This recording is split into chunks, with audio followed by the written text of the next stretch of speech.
right, so the last section on this unit is about reaction rate. So we've now talked about different types of reactions. So we've seen synthesis, decomposition, combustion, single displacement, double displacement. And we've seen how we can predict products based on the reactions and based on the reactivity of the materials. And we've seen how to balance equations. But now we're going to talk about reaction rate. Remember that rate just means a change over time, a change in some value over time, whether it's change in position, so that would be speed, or whether in this case it's the change in chemical quantities over time. The unit for reaction rate is usually M over S, meaning molarity per second or moles per liter per second. But we could do moles per second as well. Typically, we don't do grams per second, but we could if we wanted to. Now, in order for a reaction to occur, there have to be a couple of things that we understand. First off, the materials actually have to connect with each other, right? You can't have two materials in separate containers and expect them to react together. So they have to be actually physically come in contact with each other. So they have to collide. They must collide with enough energy, and they must collide in the proper orientation. And so they have to hit with enough energy and in the correct way. So that's what's going on down here. Look, we see here, we've got these materials running into each other, but they're not hitting in the correct orientation. So no reaction has occurred. But here, when this nitrogen hits this oxygen right here, then yes, a reaction will occur. So the reaction must hit in the correct orientation, and it must hit with enough force. Now, there are a couple of things that we can do to help speed up our chemical reactions, and we'll talk about that in a second. So remember that rate is going to have a unit of concentration divided by time. So when we talk about rate laws, so a rate law is just the mathematical expression of the change in concentration. A one-step rate law means that there's only a single pathway for the reaction. It just goes from this to this. There's no intermediate steps at all. So those are very simple equations. The rate law would be rate equals K bracket A, where K is just some variable, some constant, okay? Sorry, so this is a constant value here, and it's defined in the equation. And bracket A means the concentration of material A, of reactant A. In this case, this reaction order is 1.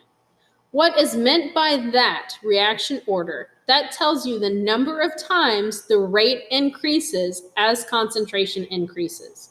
So if the concentration of reactant A were doubled, the rate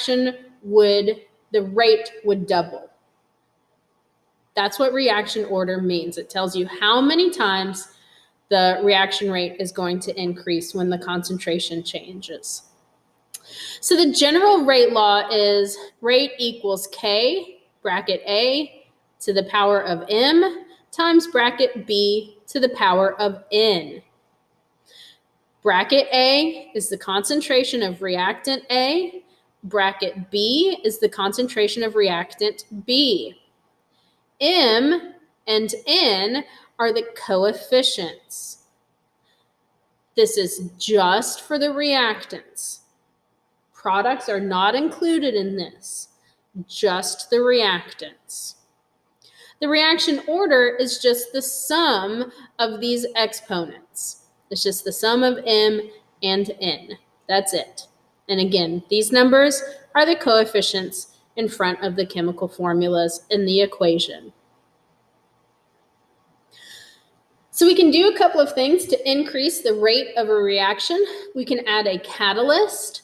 A catalyst will lower activation energy needed for the reaction to occur, meaning that now we don't need as much energy, so more reactions can occur, meaning more or a faster reaction rate. Increasing concentration. So like right here, we've got more materials. So that means they're going to run into each other more often. So more collisions mean a faster reaction. Increasing the surface area. So if we have a small surface area because we just put a lump of something in there, those particles can't attack very easily. If we have a small surface area, or excuse me, a large surface area because we grind up the material, those particles can run into each other more. There's more spaces for particles to attack. So meaning more likely to hit in the correct orientation. So that means more collisions, meaning a faster reaction. And then lastly, we can increase the temperature. Increasing the temperature causes the particles to move faster, meaning that they have more energy. And so when they collide, they have more energy, more forceful collision, meaning a faster reaction. Okay, so we can increase concentration, surface area, and temperature, or we can add a catalyst. Those are all things that we can do to increase reaction rate. All right. This next little part is just about kind of putting all of this information together. Okay.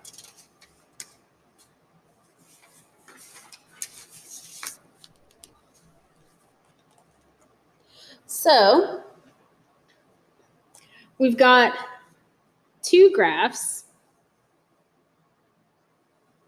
and we want to identify our energy. So the first one looks like this. This first line here, remember reactants, or excuse me, reactants are always over here on the left side. So this is the reactant energy. So energy of the reactants. Okay, energy of the reactants. Over here on the right side, this is the energy of the products. Okay, energy of the products. This big hill right here, this is the activation energy, the amount of energy needed for the reaction to occur. Activation energy. Now, we see that the energy of the reactants is higher than the energy of the products, meaning it has to release energy. So this is exothermic. The next one, same kind of thing. In this case, it looks like this. Again, reactants are on the left side. So this is energy of the reactants. This is energy of the products.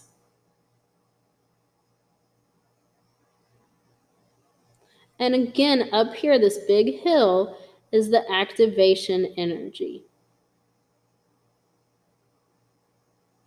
We see that the energy of the reactants is less than the energy of the products. So we have to put energy in. right? This has more energy. The products have more energy than the reactants. So energy had to be absorbed. So this is endothermic. Okay, so summarizing the collision theory, right? In order for particles to react, they have to collide, they have to hit with enough energy, and in the proper orientation.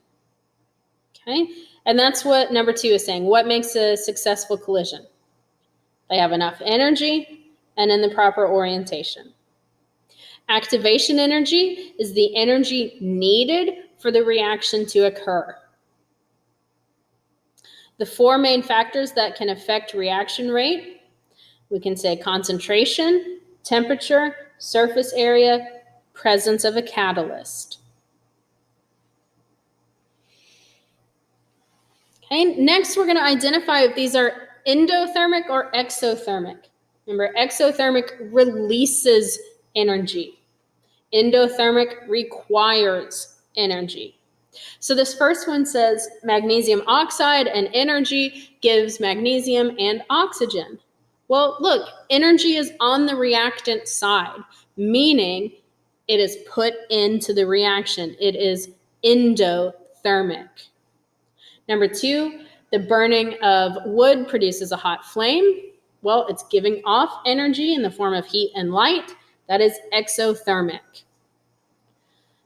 Number 3 says iron and oxygen produces iron oxide and energy. Well, energy is produced. It's a product. It is getting rid of it. That is exothermic. And then a test tube that feels cold after 2 substances have been mixed.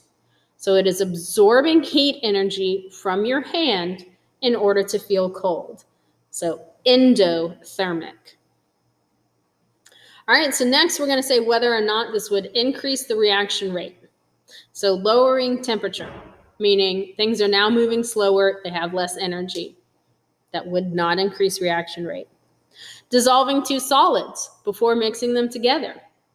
That would increase reaction rate. That's going to increase the surface area and allow them to react more quickly. Number 3, diluting a solution with water. That means the concentration is now less. That will decrease the reaction rate. Grinding a solid into a fine powder is going to increase surface area. That will increase the reaction rate.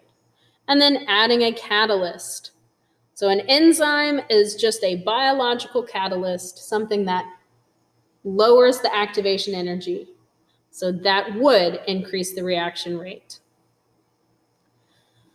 Now, back on our graphs, we're going to draw what would happen if a catalyst were added. So a catalyst is just going to lower the activation energy. And that's all it does. It just lowers activation energy. It's like putting a tunnel into a mountain. You don't have to go all the way over the mountain to get to the other side. You just go straight through the tunnel. So a catalyst lowers the hill, lowers the activation needed. It does not change the energy of the reactants or the products. It just makes it easier for the reaction to occur.